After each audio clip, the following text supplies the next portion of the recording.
Hi friends, Hollywood లో action movies, erotic movies, adventurous movies ఇవే కాదు, అప్పుడప్పుడు హృదయానికి హత్తుకునే అద్భుతమైన ఫ్యామిలీ ఓరియంటెడ్ సినిమాస్ వస్తాయి. అటువంటి సినిమాలకి కొంచెం కామెడీ జోడించి హిలేరియస్ మూవీస్ కూడా వస్తాయి. అటువంటి మూవీయే బ్రదర్స్. ఇది అమెజాన్ ప్రైమ్ లో రిలీజ్ అయింది. తెలుగు డబ్బింగ్ ఇంకా రాలేదు.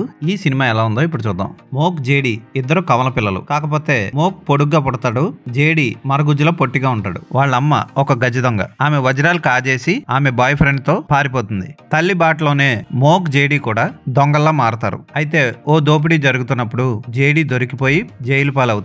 మోక్ మాత్రం మెక్డానల్డ్స్ లాంటి రెస్టారెంట్ లో పనిచేస్తూ గర్భవతి అయిన భార్యతో హ్యాపీగా జీవిస్తూ ఉంటాడు. అనుకోకుండా ఒక రోజు ప్రమోషన్ అడుగుదాం అనుకుంటే జాబ్ లోంచి తీసేస్తారు మోక్ ని. ఆ తర్వాత జైలు నుంచి విడుదలైన జేడి మోక్ ని కలుస్తాడు. మోక్ తో కలిసి వాళ్ళ తల్లి దొంగిలించిన వజ్రాలని తిరిగి తీసుకురావాలని, తనతో పాటు మోక్ కూడా రావాలని కోరతాడు. ఈ వజ్రాలు తీసుకురాకపోతే జైలర్